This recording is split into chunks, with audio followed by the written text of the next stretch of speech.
Hey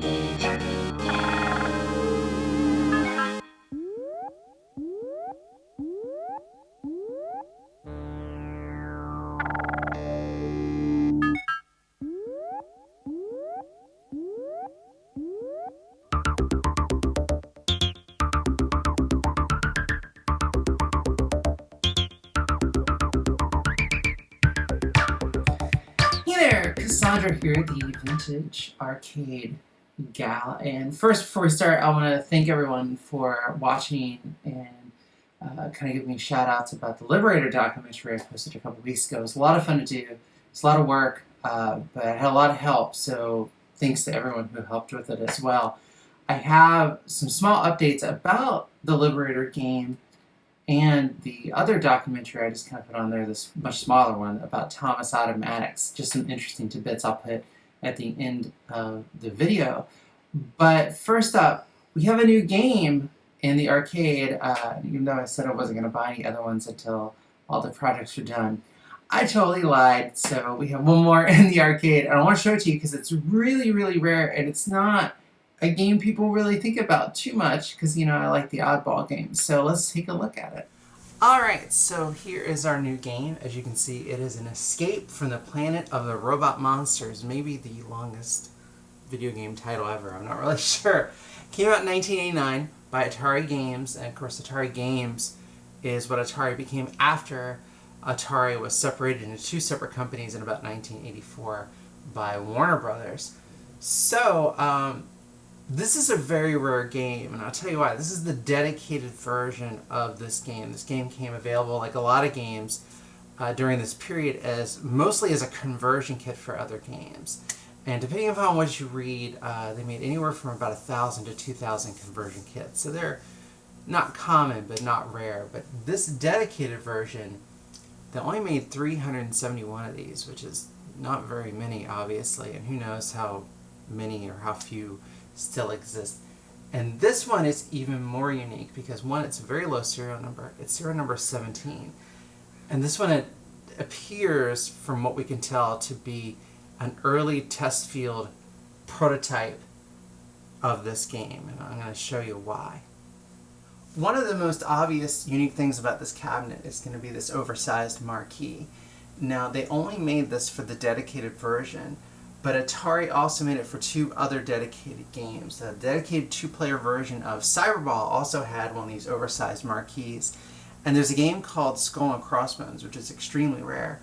And all three of these games are actually very rare. I think Skull and Crossbones, they made less than 60 dedicated units, which is just a crazy low number. And obviously this big marquee, it's weird how it's put together. We actually had to rebuild it somewhat because it was a little broken. But it makes an impact, and it's pretty cool, but you can kind of see by some of the manufacturing of it why maybe Atari didn't do that in future games. The cabinet itself was reutilized for a lot of Atari dedicated games. Games like Relief Pitcher and Rampart and Pit Fighter all used this cabinet style. The other weird thing to me about the dedicated Robot Monsters is the monitor. First of all, it's actually a Sanyo EZ monitor developed by Nintendo. It's the same monitor system you find in like Donkey Kong and Donkey Kong Jr. and all those games. And it's only a 19-inch monitor, where this cabinet was obviously designed for a 25-inch monitor, which was starting to become the standard during this era. And a lot of the Atari cabinets after Robot Monsters that use this cabinet style tend to have the 25-inch monitor in them.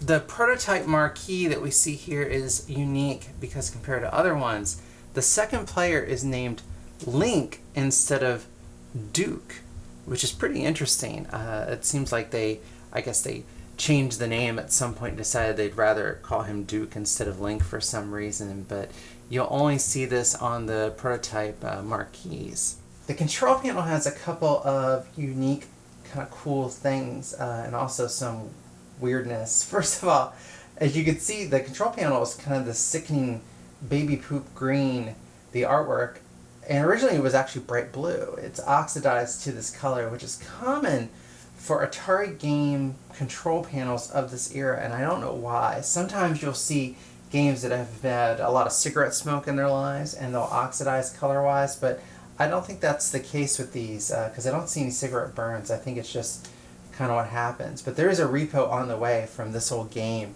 so we'll be able to switch this out eventually.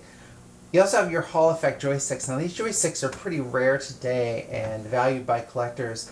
They use a magnetic field to give you 360 degrees worth of turning compared to a traditional sensor array you'll see in like a common 8-way Wiko style joystick.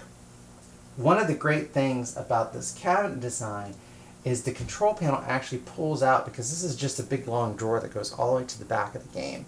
And directly behind the control panel is the main PCB for the game board, the soundboard, the power brick, everything all together. There's really nothing in the bottom of the cabinet. It's all up here. And that makes it easier for maintenance, or I guess if someone wanted to change the game out to a different game, it was a lot easier that way. It's just a really great design. Even though this cabinet is in pretty good shape, it is got some typical bumps and bruises like a lot of these cabinets, but this is a good design, this drawer. Robot Monsters is a really fun game. It is a homage to 50s science fiction kind of tropes as you control these two guys and two players play at once to rescue the slaves that the robots have taken in on this planet, and then you have to rescue the doctor at the end. It's a lot like Gauntlet in one way, except for the isometric kind of viewpoint here, where you just kill a barrage of enemies, and some are harder to kill than others. There's also power-ups like food and shields and things that make you go faster, and the more gems you get, the better your gun works. You can also kind of choose which direction you want to go to in certain points of the maze, and there's a fun little part where you choose where you ride this little rocket sled that I'm pretty terrible at, but it's a great game full of a lot of voice work, and both the characters sound different, and it's just a fun little game. One last bit of weird trivia that I think is pretty interesting about Robot Monsters is that a lot of the Atari games from this era, like the late 80s through the mid 90s, all received releases for home video game console systems like the Sega Genesis, the Super Nintendo, and even a couple of them for the NES. But Robot Monsters only ever was released for home computers. So even some older home computers like the Commodore 64, which was pretty archaic by 1990-91, got a release of Robot Monsters, but Genesis or Super Nintendo did not get a release. So I always thought that was kind of interesting, considering so many other games like Hard Driving and Rampart, they got releases from Atari Games home video game label Tingen. But Escape from the Robot Monsters just seems to have kind of gotten swept under the rug, and I don't know why, because it seems like a game that would be really perfect for like the Sega Genesis or the Super Nintendo. But there you go. Really happy to have it in our collection. Obviously a very rare game, number one, just because of the production value, but also because it seems to be an early prototype as well. And I even think the ROMs are prototype ROMs, but I haven't really been able to verify that yet. It's also very large. If you see the cabinet size, Crystal Castles, which before was the grand champion of largeness in our collection as far as like girth of the cabinet, this one beats it out just a little bit. So there you go. Escape from the Robot Monsters. Cool game, one you're not going to see very often in this dedicated fashion. Okay, let's move on. So from time to time I get questions via email or YouTube comment about certain items. So I figured I'd start addressing them in this segment. We'll just call it like mailbag or whatever you want to call it. So these are some pretty common questions I get. So we'll just kind of roll with it this way. So the first question I get a lot of times is how or where do you buy arcade games? Now you can buy them in a lot of different places. I guess like Craigslist or Facebook Marketplace, offer up those kind of places are a good start. eBay, you're going to pay more.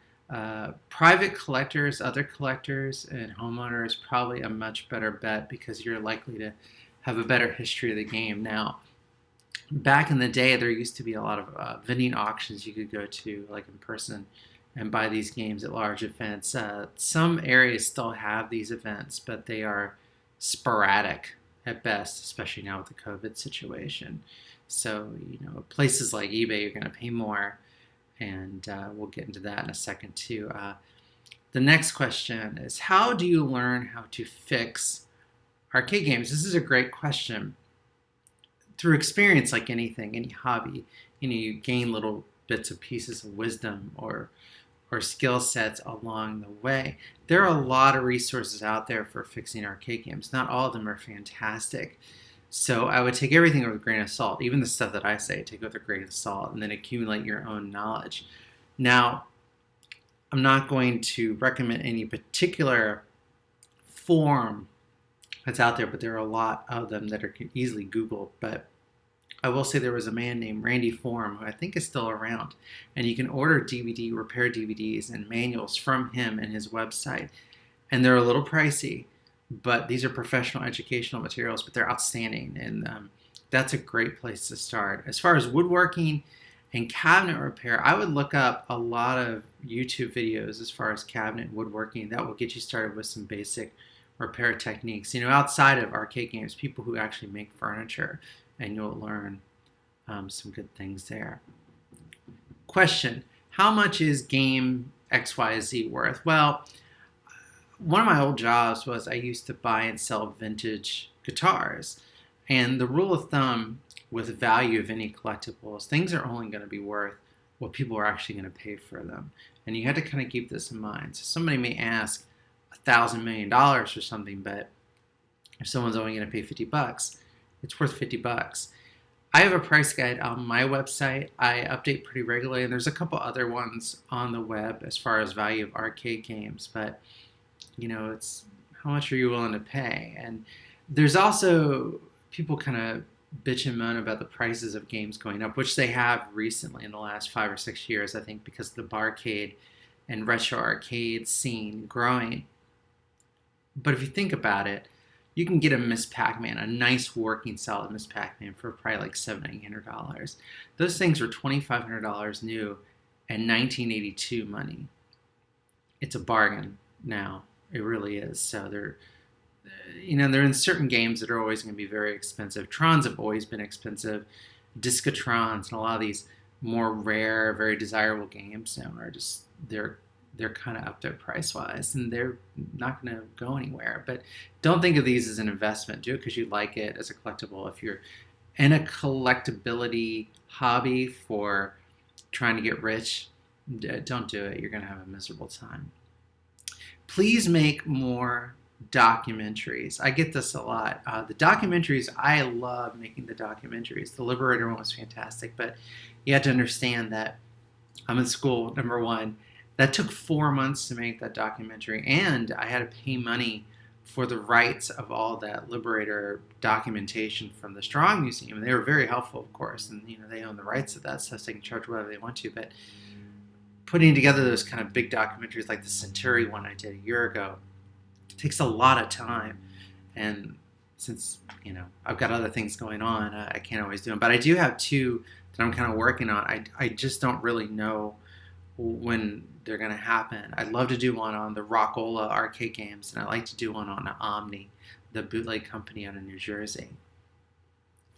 Please fix audio issues with your video. Now, I think they're pretty much fixed now. We had a problem where we had bought this digital SLR to film a lot of this stuff and a Rode mic, and it turns out the mic was defective. We couldn't figure out what we were doing wrong, but it was actually the microphone was bad. So we bought another one, and everything seems to be pretty good now. But the audio seems to be improving every time we learn a little something, which is good. And thanks for people who have kind of sought out me and given me some tips about that. I really appreciate it. Question: what is the first game you ever bought? First game I ever bought was a Play Choice 10 bar top version. I paid $50 for it at a Goodwill in probably like 1994, 1995. And back then, Play Choice games, like, nobody wanted them.